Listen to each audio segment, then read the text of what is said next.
চলতি আইপিএলে ছন্দহীন রাজস্থান রয়্যালস, ওদের প্রতিপক্ষ লখনৌ সুপার জায়ান্টস। টস জিতে লখনৌ ব্যাটিংয়ে, ঋষভ পান্তের দল পঞ্চম জয়ের খোঁজে। এলএসজির শুরুটা ভালো হলো না, 4 রান করে ওপেনার মিচেল মার্শের ফেরা।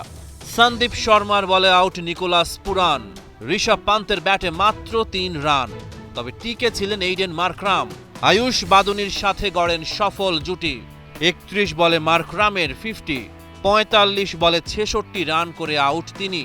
33 বলে বাদুনি পূরণ করেন 50।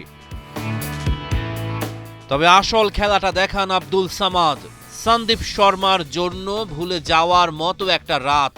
শেষ ওভারে সামাদ 4টা ছক্কা হাঁকান, 10 বলেই ওর অপরাজিত 30 রান, 5 উইকেটে 180 রান লখনৌয়ের বোর্ডে। জবাব দিতে নেমে শুরু থেকেই মারমুখী রাজস্থান রয়্যালসের উদ্বোধনী জুটি। আইপিএলের মেগা নিলামে আলোড়ন তোলা বৈভব সূর্যবংশী গড়েছেন রেকর্ড। ভারতের ফ্র্যাঞ্চাইজি টুর্নামেন্টে সবচেয়ে কম বয়সে অভিষেক হওয়া ক্রিকেটার এখন তিনি। আইপিএলে নিজের প্রথম ম্যাচ খেলার দিন তার বয়স 14 বছর 23 দিন।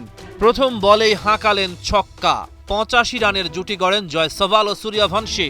20 বলে 34 রান সূর্যবংশীর ব্যাটে, 31 বলে জয়সওয়াল 50 পূরণ করেছে। 52 বলে 74 রান জয়সওয়ালের ব্যাটে।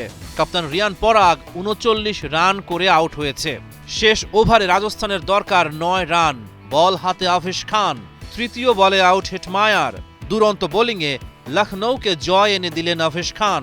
টান টান উত্তেজনাপূর্ণ ম্যাচে 2 রানের জয় লখনৌ সুপার জায়ান্টসের। রহমান পেয়ার 71।